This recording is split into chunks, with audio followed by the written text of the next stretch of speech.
My name is Andres Rubio, and this is my second lab for Physics 2211, Motion of a Falling Object. The lab will consist of an introduction, models, experiment, code, and then ending with discussions and conclusions.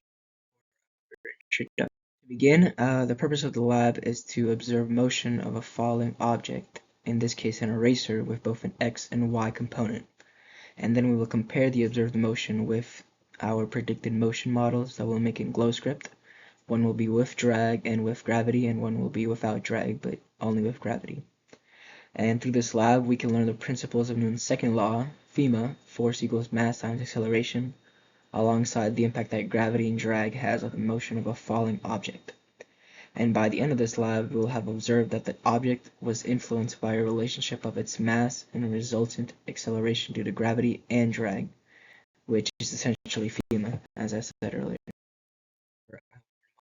Three main physics principles that we will be covering are Newton's second law being FEMA, acceleration due to gravity being the A in FEMA, and being the Earth enacting gravity on our eraser, pulling it down, and then drag force counteracting this gravity being the air around our eraser acting as a resistive force, preventing it from coming down or attempting to the experiment.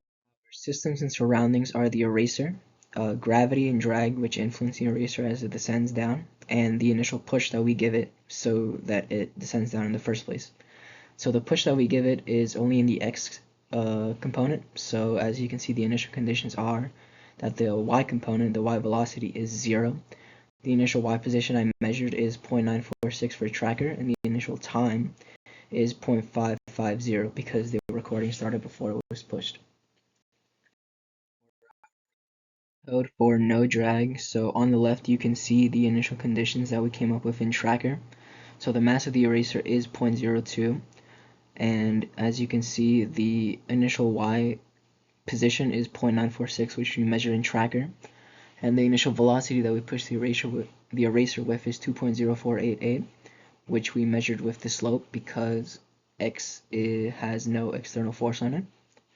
And then for time, as we said earlier, time is 0.55 because we didn't push it at the beginning of the video, but in the middle.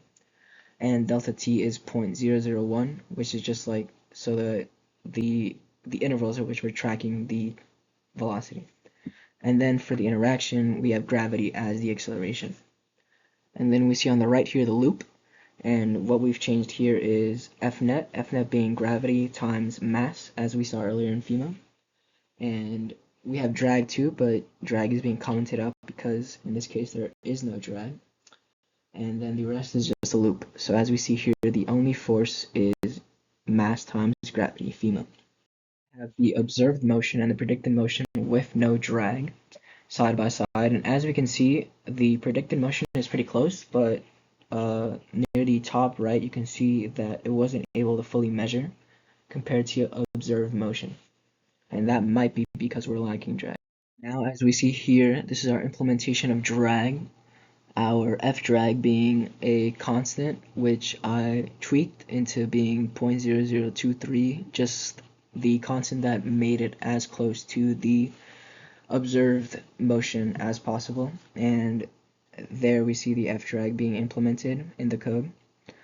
And on the top right, we see the force. We see there are three arrows, three vectors, three forces that are enacting onto the object. So we see gravity, we see drag, and then we see the F net combined with the X component that we added initially.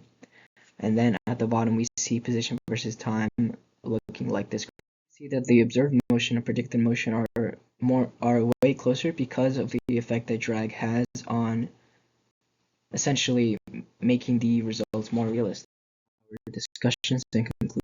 Potential errors that we may have had: the shape of the object. The eraser does have sharp edges and corners, which isn't identical to a sphere, so that might have played a role in its aerodynamics. Tracking error. I could have made an error when using tracker, and it's always possible that I may have made some mistakes in that department. And external force. So if the air conditioner was too strong, or maybe there was a breeze through the window, that could have also affected the results. Further questions. Do any of my models predict terminal velocity? Um, I would say that the drag and gravity does predict terminal velocity because, as you can see here, it's not perfect, so it eventually does plateau, indicating terminal velocity. And would throwing the object up affect the time of motion? No, because we are only measuring the y component and the x component has no effect on the time because we measure when it lands on the floor, not when it hits a wall.